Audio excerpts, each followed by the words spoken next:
अस्सलाम वालेकुम, आप देख रहे हैं इकॉनमी मैटर्स और मैं हूं शाहजेब अहमद। सबसे पहले शामिल करेंगे टॉप स्टोरीज। ट्रांसमिशन लाइंस ना होना कैपेसिटी पेमेंट बढ़ने की बड़ी वजह। मटियारी लाहौर ट्रांसमिशन लाइन को 47% सलाहियत पर इस्तेमाल किया जा रहा है। मुकम्मल इस्तेदाद पर ना चलाने से सार्फिन पर 86 अरब रुपए का इजाफी बोझ पड़ा। ऑडिटर जनरल की रिपोर्ट में इंकशाफ। पाकिस्तान का ईरानी तेल खरीदने पर गौर। रियायती कीमत पर मंगवाकर वैल्यू एडेड पेट्रोलियम मसनूआत तैयार की जा सकती हैं। वजीर पेट्रोलियम अली परवेज मलिक की गुफ्तगू। और खाम तेल की कीमतों में कमी का सिलसिला रुक गया है। इंटरनेशनल मार्केट में 1.5% तक इजाफा हुआ है। अमरीकी WTI 70 जबकि बरतानवी ब्रेंट क्रूड $72 फी बैरल पर पहुंच गया है।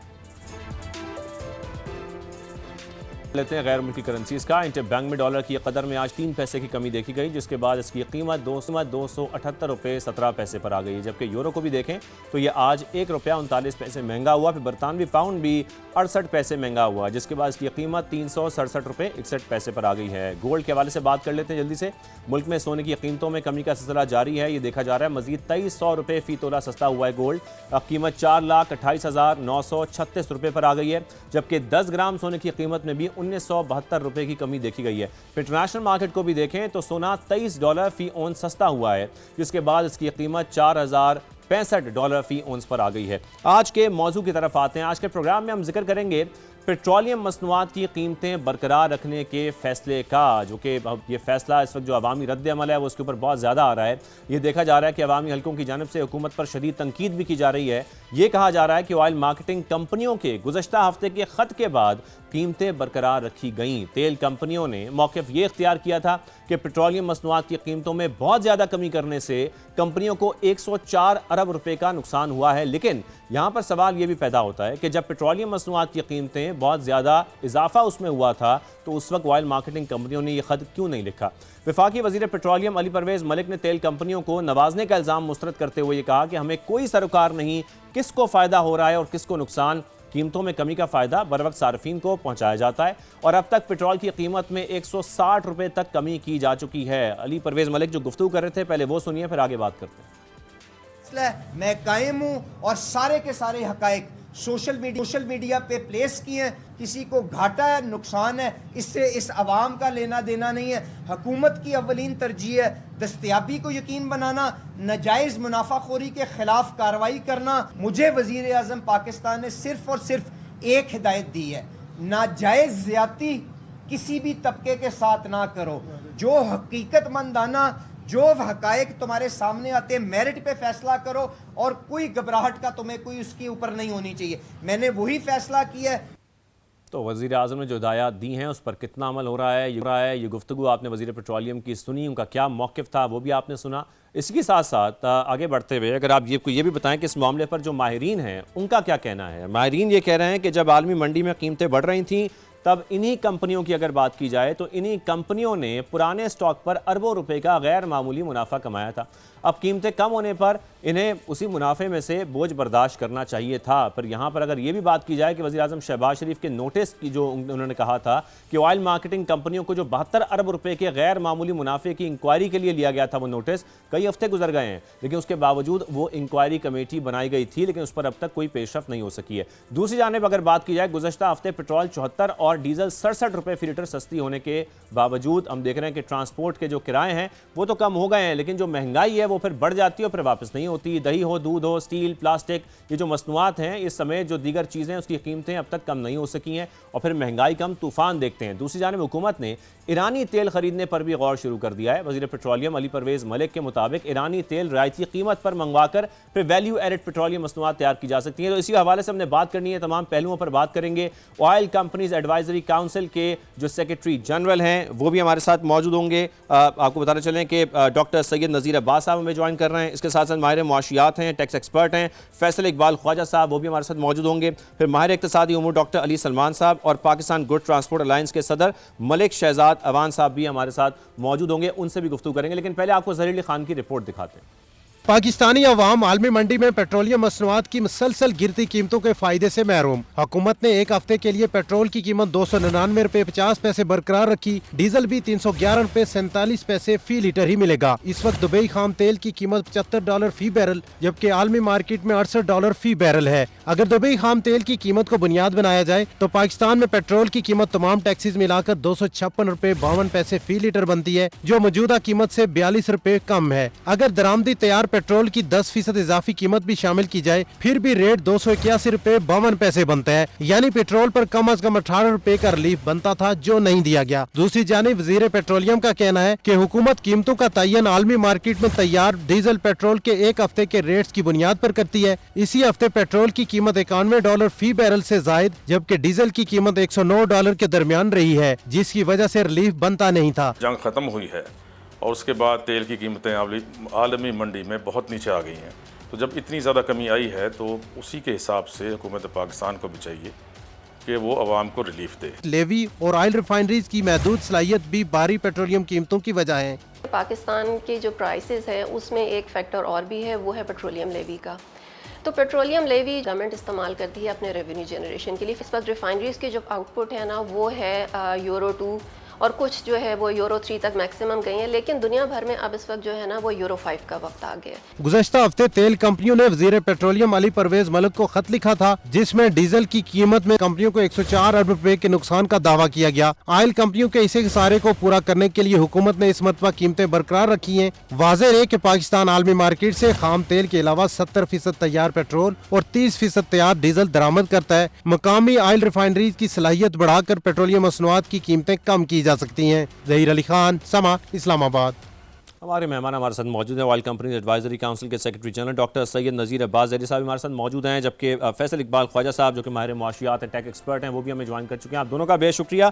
डॉक्टर सैयद नज़ीर अब्बास साहब, पहले मैं आपकी जानिब आऊँगा। नज़ीर साहब, अगर मैं बात का आगाज़ यहाँ से करूँ, हुकूमत ने जो पेट्रोलियम मसनूआत की कीमतें हैं वो बरकरार रखी और उस पर फिर शदीद तनकीद भी इस वक्त हो रही है, और फिर यह कि ऑयल मार्केटिंग जो कंपनीज़ हैं वो एक हफ्ते पहले जो 104 अरब रुपये का नुकसान हुआ उसका उन्होंने ख़त भी लिखा हुकूमत को। अब कहा यह जा रहा है कि उस नुकसान को पूरा करने के लिए कीमतें इस वक्त बरकरार रखी गई हैं और हुकूमत दबाव में आई है। वज़ीर पेट्रोलियम तो इसको डिनाई कर रहे हैं, लेकिन आप इस बात से इत्तफाक करते हैं कि वाकई ऐसा हुआ? जी, बहुत बहुत शुक्रिया आपका मुझे इस प्रोग्राम पे लेने के लिए। पहली बात तो मैं आपको ये बता दूं कि ये वो बदनसीब सेक्टर है, ऑयल सेक्टर वो बदनसीब सेक्टर है जो कि एक रेगुलेटरी रिजीम के अंदर 2.7% मार्जिन के ऊपर काम कर रहा है। अगर आप हमारे खिदमात को देखें, जो जिस चीज़ पे मैं तवक्को कर रहा था कि आप अप्रिशिएट करेंगे, पिछले 3 महीने के अंदर पूरी दुनिया में, रीजन के अंदर, मुल्कों में लाइनें लगी, फसादात हुए, सब कुछ हुआ। हमने दिनों रात काम करके इस सेक्टर को मेंटेन रखा। पाकिस्तान के कोई पंप, कोई इलाका ये नहीं कह सकता कि वहाँ पे कहीं भी किसी तरह की कोई 1 लीटर की भी किसी को शॉर्टेज हुई है। हम कराची से लेकर खुंजरात तक जितने भी 12,000 पंप हैं उनको वेट रखने में दिनों रात, रमजान के दिनों में, ईद की छुट्टियों में काम किया और उसको हमने अप्रिशिएट किया। अब आ जाइए आपके दूसरे सवाल की तरफ कि जो आपने कहा है कि जी हमारे खत की वजह से ये हुआ, तो नहीं, ऐसी बात बिल्कुल नहीं है। अगर आप प्राइस के गौर से देखें तो प्राइस जो है इंटरनेशनल मार्केट के अंदर डीजल की प्राइस 7 रुपये कम हुई है, जो जिस फार्मूले के ऊपर हुकूमत कैलकुलेट करती है, और पेट्रोल में 1 रुपये कम हुई है। तो हुकूमत ने खुद अपना फैसला किया कि उन्होंने 7 रुपये पेट्रोलियम लेवी में बढ़ा दिए और 1 रुपया जो है उन्होंने पेट्रोल में बढ़ा दिया। इसका ऑयल कंपनीज के दबाव, आप इस बात को भी डिनाई करते हैं कि जब कीमतों में हम देख रहे थे कि इजाफा हो रहा था तो उस वक्त ऑयल कंपनीज को फायदा पहुंचा था? जी बिल्कुल फायदा हुआ, इसमें कोई इनकार कैसे नहीं। तो उस वक्त भी कोई खत लिखा गया था हुकूमत को? जी मैंने कहा उस वक्त भी कोई हुकूमत को खत लिखा गया था, क्योंकि और अभी जो आपने खत लिखा जिसमें 104 अरब रुपए के नुकसान की बात की गई है, इससे पहले हुकूमत ने आप लोगों के सामने क्या मौक़िफ़ रखा, क्या जवाब दिया उसका?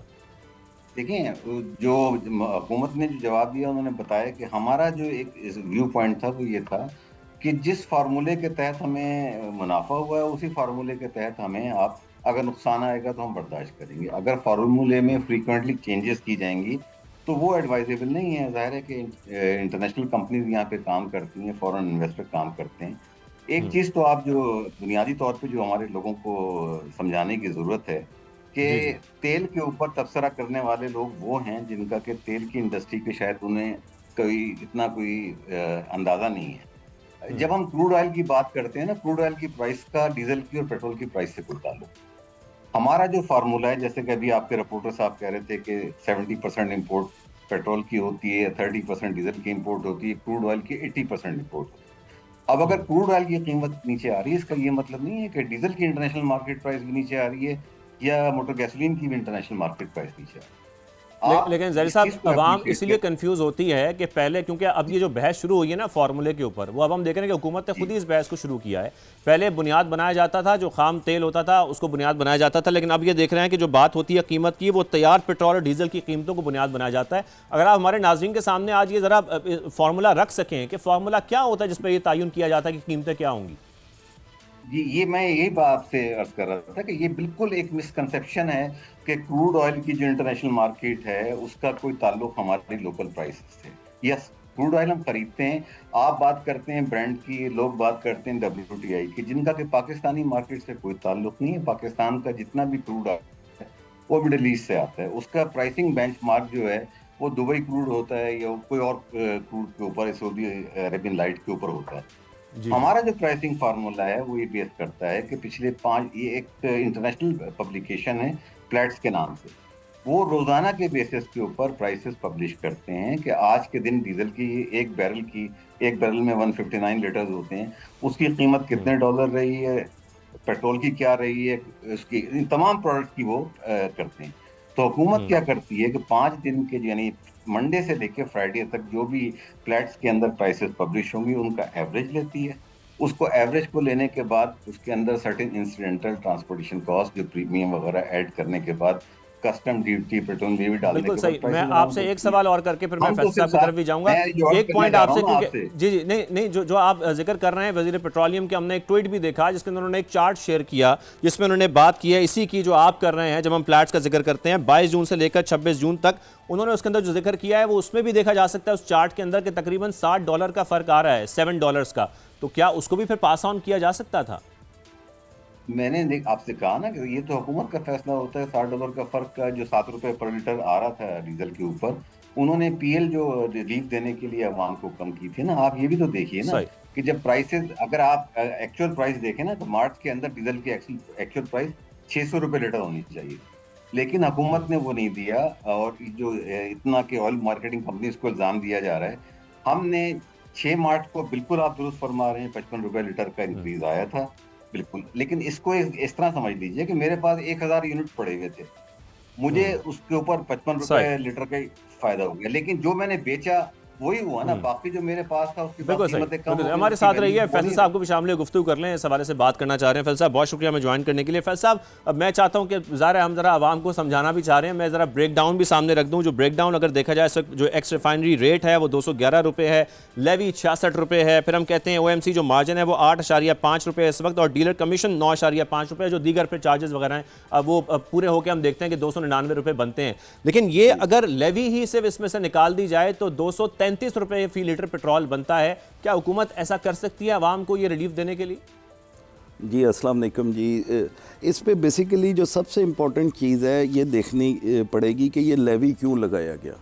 बेसिकली ये लेवी बेसिकली पार्ट है हमारा टैक्स टू GDP रेशो का। इस वक्त ना जो हम टैक्स टू GDP रेशो निकालते हैं ना, उसमें FBR की कलेक्शन के अलावा ये लेवी भी ऐड किया जाता है, जिसको प्रोजेक्ट करने के लिए ये लोग ना इस लेवी को इन्होंने इसके इंक्लूड कर दिया। बेसिक इकोनॉमिक्स के रूल को इन्होंने फॉलो किया कि जिस चीज़ की जो है डिमांड इनएविटेबल है या जो डिमांड जो कम नहीं हो सकती, उसी को इन्होंने टैक्स किया हुआ है लेवी की सूरत में। और ये लेवी इन्होंने ₹66 आपने राइटली बताया पेट्रोल पे, और इसी तरह 79.54 इन्होंने डीजल पे, और इस क्लाइमेट स्पोर्ट का 2.50 पर लीटर है। तो बेसिकली जब मैं ये बात करता हूँ इस लेवी को निकालने की, हुकूमत आई थिंक इस लेवी को निकाल नहीं सकेगी, क्योंकि इसके बगैर हमारी जो टैक्स जो GDP रेशो जिसको हम इस वक्त प्रोजेक्ट कर रहे हैं वो काफ़ी नीचे चली जाएगी, और वो नीचे जाने की वजह से हमारे और हालात जो हैं इंटरनेशनल मार्केट में अबतर हो गए, या इकोनॉमिकली हम अपने आप को उस तरह प्रोजेक्ट नहीं कर सकेंगे जिस तरह हम अपने आप को प्रोजेक्ट करना चाह रहे हैं वजह विज टैक्स टू GDP रेशो पे। तो जो पेट्रोलियम लेवी लगाया गया है इस वक्त, वो लगाया गया है for the collection of funds जो कि FBR के एम्बेड से बाहर हैं। लेकिन उसका फ़ायदा उन्होंने दे रहे हैं FBR को। जब हम टैक्स टू GDP रेशो निकालते हैं उसके अंदर वो पेट्रोलियम लेवी को भी ऐड कर देते हैं, जिसका FBR का कोई रोल नहीं है। अगर देखा जाए, अगर आप इस साल के बजट पे आ जाएं तो इस साल के बजट में हमने जो ग्रॉस रेवेन्यू रिसीट्स अपनी की हैं वो हैं 20,600 बिलियन। इसमें से जो FBR का टारगेट हमने दिया है वो 15,264 बिलियन का है, और फेडरल नॉन टैक्स रेवेन्यू जो है वो 5.336 बिलियन का है। तो जब मैं इस चीज़ को देखता हूँ तो मेरा नहीं ख्याल कि ये पेट्रोलियम लेवी को हुकूमत जो है वो पेट्रोल प्राइस में से निकाल के कंज्यूमर को पास ऑन कर सकेगी, क्योंकि इस वक्त जो IMF का भी बेसिकली हमारे पे काफ़ी प्रेशर है। उसमें आप देखें कि इस साल भी हमारे जो रेवेन्यू टारगेट्स हैं वो पूरे नहीं हो सके। अभी मेरी इतला के मुताबिक तकरीबन 600 अरब रुपए के जो टारगेट्स हैं they still to be met, और 2 दिन रह गए हैं। तो बेसिकली 2 दिनों में मेरा नहीं ख्याल कि ये हो सकेगा। I am forcing this levy to increase further. मतलब मुझे तो ऐसे लगता है कि इस लेवी को ये और बढ़ाएंगे, लेवी को और बढ़ाया जा सकता है। अगर ओवरऑल इस वक्त बात की जाए, ज़ाहिर है इस वक्त ईरान और पाकिस्तान के जो ताल्लुकात हैं उसको भी मद्देनज़र रखा जाए, तो जो हम देख रहे हैं कि इस वक्त वज़ीर पेट्रोलियम बात भी कर रहे हैं ईरान से तेल मंगवाने की। इस हवाले से आपको क्या लगता है कि ऑयल रिफाइनरीज़ ने इस पर कुछ तहफ़्फ़ुज़ात हैं जिसका इजहार किया है कि जो इससे फर्नेस ऑयल ज़्यादा पैदा होगा वो हमारे मुल्क में इस वक्त उसकी कोई डिमांड नहीं है, तो ज़ाहिर है फिर हमें उसका कोई फ़ायदा नहीं हो सकता। तो क्या आपको लगता है कि वाकई ईरान से हम फ़ायदा उठा सकते हैं तेल इम्पोर्ट करने में और सस्ता तेल इम्पोर्ट करने में, जिससे बाद में हमारी कीमतें भी नीचे आ सकती हैं? देखिए जी, अगर हम अपने रीजन को देखें, 2 ऐसी कंट्रीज़ हैं जो इंडिया, जिसको हम सरे फहरिस्त देखेंगे, जो ईरान से तेल इंपोर्ट कर रहे थे, ठीक है, और उसकी वजह से उनकी इकोनॉमी पे एक बड़ा पॉजिटिव इफ़ेक्ट था कि तेल जो है वो सस्ता आ रहा था। इस चीज़ को हम इस तरह देखें कि अगर रशिया और ईरान इन दोनों से अगर हम तेल इंपोर्ट करना शुरू कर दें तो हमारी फ्यूल प्राइसेस काफ़ी नीचे आ सकती हैं, और उसकी वजह से जो ओवरऑल इकोनॉमी पे एक बड़ा पॉजिटिव इफ़ेक्ट आएगा। हर चीज़ की जो कॉस्ट है वो कम होगी, और जो कंज्यूमर है उसको जो है उसकी जो मतलब मिनिमम कॉस्ट है वो उसका एक अच्छा समर पास किया जा सकता है। रह गया ये जो फर्नेस ऑयल वाली बात कर रहे हैं आप जब ओवरऑल होलिस्टिक पिक्चर देखते हैं, ओवरऑल जिसको मैं कहता हूँ, तो ईरान और रशिया से अगर हम इंपोर्ट करते हैं ऑयल की तो इससे हमारी इकोनॉमी पे एक बेहतर इंडिकेटर आ सकता है जी। बिल्कुल सही है। नज़ीर साहब, मैं एक कमेंट आपसे इस पर भी लेना चाहता हूँ। वज़ीर-ए-आज़म शहबाज शरीफ साहब ने भी जब पेट्रोलियम कीमतों में इजाफा हो रहा था तो जो ऑयल मार्केटिंग कंपनीज़ हैं उसके गैर मामूली मुनाफे का नोटिस लिया था। मैं ज़रा चाहता हूँ उस पर भी हम कोई अपडेट ले लें। इंक्वायरी कमेटी बनाई गई थी लेकिन कई हफ्ते गुजर गए हैं, उस पर अब तक कोई पेशरफ्त की रिपोर्ट सामने नहीं आई है। क्या ये मामला अभी भी कंटिन्यूड है या ये दब गया है? नहीं, देखिए, मुझे इसका इल्म नहीं है कि इंक्वायरी कमेटी जो बनी थी उसमें कौन लोग थे। ज़ाहिर है कि हम शामिल नहीं थे। मैंने आपसे पहले ही कहा कि जब कीमत 55 रुपये बढ़ी थी 6 मार्च को तो नेचुरली फ़ायदा हुआ था, लेकिन उसके बाद 16 मार्च से लेकर 2 अप्रैल तक हुकूमत ने प्राइसेस फ्रीज कर दी और हमें ये कहा कि महंगा तेल खरीद के सस्ता बेचें और हम आपको बाद में पैसे दे देंगे। 3 हफ्ते के अंदर हमने 120 बिलियन रुपए की रिलीफ दी, अपने ऊपर बर्डन लिया। वो ऑयल मार्केटिंग कंपनीज ने अपने ऊपर वो बर्डन लिया और हुकूमत का वादा था कि 1 हफ्ते बाद आपको रेगुलेटर के थ्रू आपको पैसे मिल जाएंगे। आज 29 जून को मैं आपके सामने ये बात बता रहा हूँ कि अब तक जो है 120 बिलियन में से 66 बिलियन अभी भी उनके पास पेंडिंग है। अगर आप उसकी 3 महीने की फाइनेंसिंग कॉस्ट निकाल लें तो वो 2 अरब रुपए तो वही बन जाती है। तो जो हमने महंगा खरीद के सस्ता बेचा था वो भी हुकूमत के कहने पे किया था और जो मुनाफा हुआ था वो 1 हफ्ते के लिए हुआ था। 1 हफ्ते में जो प्रोडक्ट बिकी उसके बाद तो महंगे खरीद के सस्ता बेच रहे थे। बिल्कुल सही। नज़ीर साहब, एक और इम्पॉर्टेंट पॉइंट, इस वक्त हुकूमत ने जो पेट्रोल की कीमत रखी हुई है, पेट्रोल की जब हम बात करते हैं वो 299 रुपये है। हम किसी पेट्रोल पंप पर चले जाएं, मैं सिर्फ लाहौर की बात भी कर लूं, कहीं पर भी 301 रुपये से कम पर हमें पेट्रोल दिखाई नहीं दे रहा है। कहीं पर 301 रुपये है, कहीं पर 302 रुपये है। ऑलरेडी पेट्रोल के अंदर हम डीलर्स मार्जिन देखते हैं जो कि तकरीबन 9.5 रुपये है। उसके बावजूद जो कीमत मुकर्रर होती है उस पर हमें पेट्रोल पंप पर वो कीमत दिखाई नहीं देती है। इसकी क्या वजूहत है? सर, मैं आपको क्लियर कर दूं, जो डीलर मार्जिन है वो 8 रुपीज 64 पैसा है और ओएमसी का मार्जिन 7 रुपीज 87 पैसा है। ये आपका जो बता रहे थे आप, इसमें कुछ करेक्शन की जरूरत है। नंबर 1। नंबर 2 ये कि जब गवर्नमेंट प्राइस अनाउंस करती है, पाकिस्तान में 26 डेपो हैं उनके ऊपर यूनिफॉर्म प्राइसेस हैं पाकिस्तान के अंदर। अच्छा, अब जो डेपो से जो पंप जो डेपो के नजदीक होते हैं उनको मिनिमम फ्रेट, सेकेंडरी फ्रेट जो कहलाता है, वो कंज्यूमर को बेयर करना पड़ता है, वो डीरेगुलेटेड है। ये प्राइसेस होती हैं एक्स डेपो प्राइस। अगर फॉर एग्जांपल मैं कराची में बैठा हुआ हूँ, आई चुंदरीगढ़ रोड के ऊपर बैठा हुआ हूँ, तो किमाड़ी से अगर मेरा कोई पंप आई चुंदरीगढ़ रोड पे होगा तो उसका किराया 0 to 64 किलोमीटर की रेंज में जो होता है उसको ₹1 तक किराया पड़ता है। जो 64 किलोमीटर रेंज की बाहर होता है पंप डेपो से, उसका किराया कुछ ज्यादा होता है। तो यही वजह है कि सही है। आपको ₹1 या 80 पैसे ठीक 90 है, ठीक है पैसे का नज़ीर फर्क साहब, नजर आता है। Sir Pakistan goods transport lines के सदर मलिक शहजाद अवान साहब भी हमें ज्वाइन कर चुके हैं, उनसे भी गुफ्तगू करेंगे। एक ब्रेक शामिल करते हैं, उसके बाद वापस आएंगे, फिर गुफ्तगू आगे।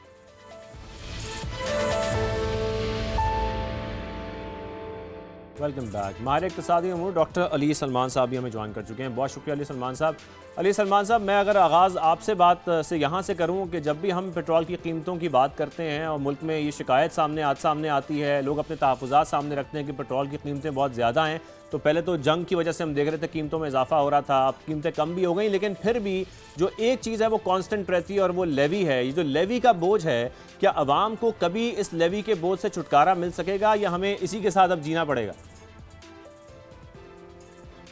देखिए, सबसे पहले तो इम्पॉर्टेंट बात यह है कि ये फ़ैसला बिल्कुल दुरुस्त समत में है कि अगर कोई इंटरनेशनली प्राइसेस बढ़ती हैं या कम होती हैं तो हुकूमत को कंज्यूमर्स को फ़ौरन पास ऑन करना चाहिए और इसमें डिले नहीं करना चाहिए। जितना इसमें हम देर करते हैं उसकी जो फिस्कल कॉस्ट है वो ज़्यादा होती है और बाद में फिर उसको एडजस्ट करना मुश्किल हो जाता है। ये हम अपनी हिस्ट्री में कई दफ़ा देख चुके हैं। तो इस लिहाज से जो इस जंग के फ़ौरन बाद कुछ अरसे तक हुकूमत हिचकिचाहट का शिकार रही, लेकिन उसके बाद वो आई थिंक जो डायरेक्शन पॉलिसी की बिल्कुल ठीक हो गई और अभी हमने देखा है कि कीमतें कम भी हुई हैं। लेकिन अभी जो वहाँ पर सूरत हाल है स्ट्रेट ऑफ हॉर्मुज़ में, वो अभी तक गैर यकीनी है, जिसका असरात पड़ेंगे हमारे पेट्रोलियम की प्राइसेस के ऊपर। जो आपने लेवी के मुतालिक सवाल पूछा है, ये एक बुनियादी टर्न आ गया था 2022-23 के बाद। इससे पहले जनरल सेल्स टैक्स था जो कि डिवाइड होता था वफाकी हुकूमत में और सूबाई हुकूमतों में NFC बोर्ड के तहत।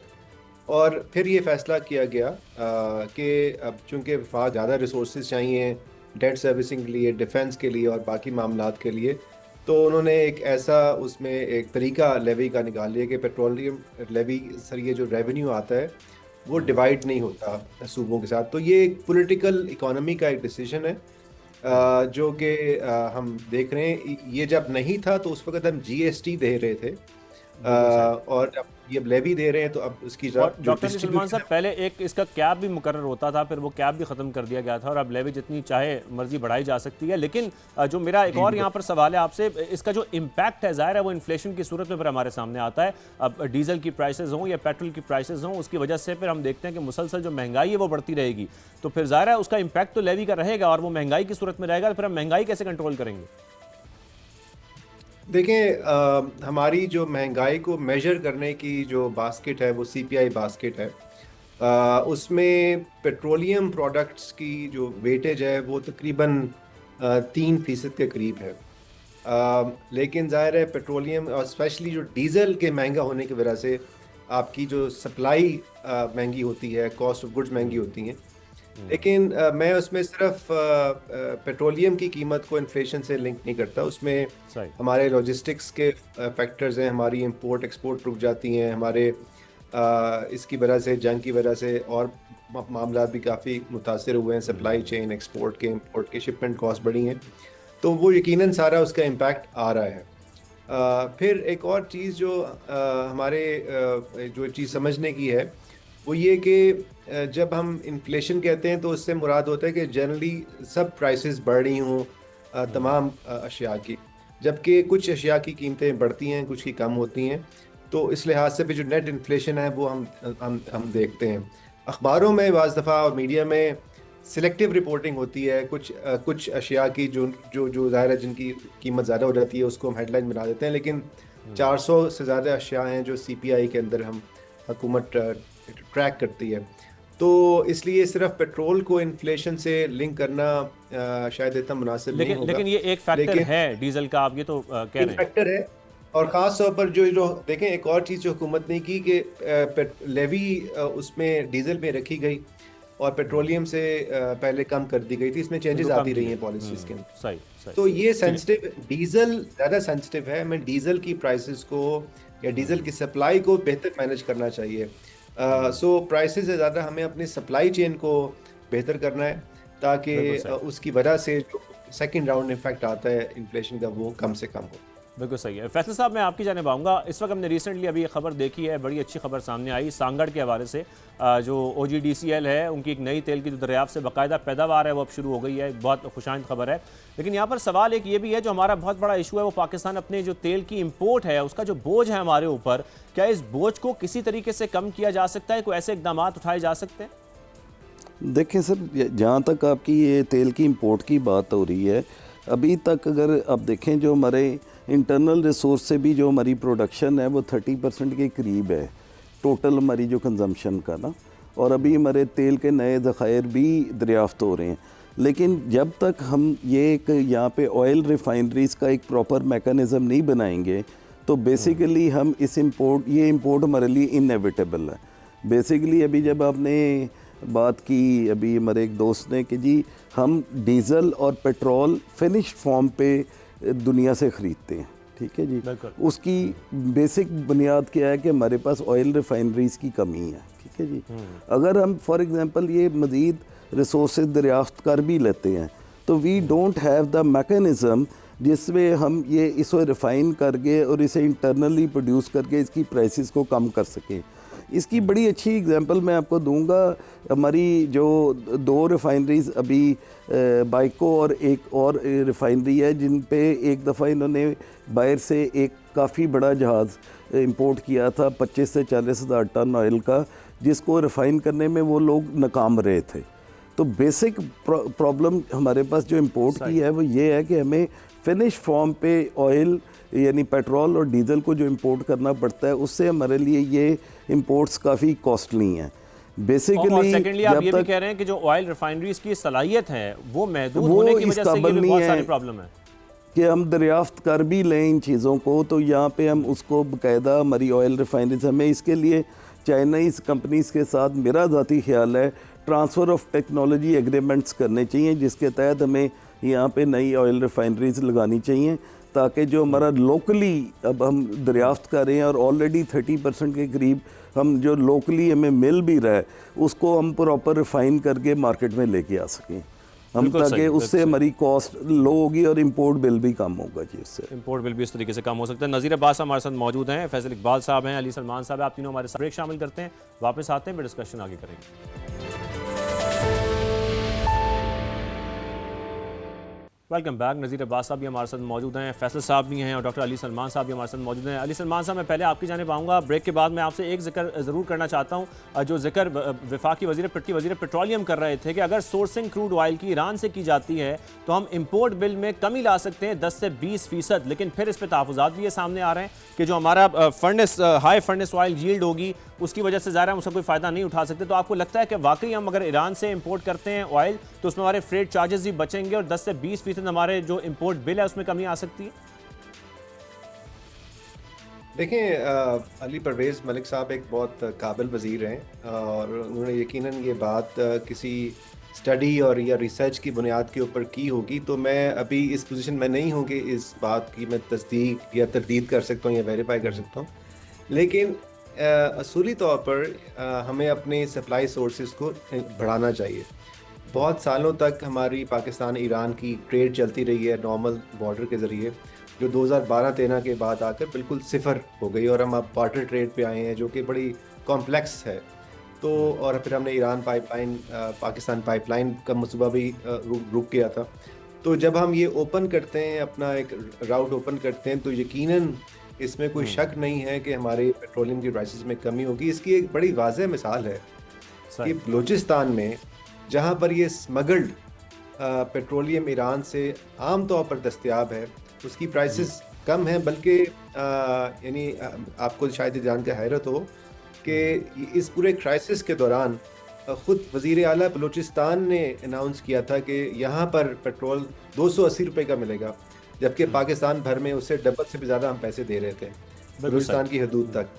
पेट्रोल कहाँ से आ रहा था? वो वहीं से आ रहा था।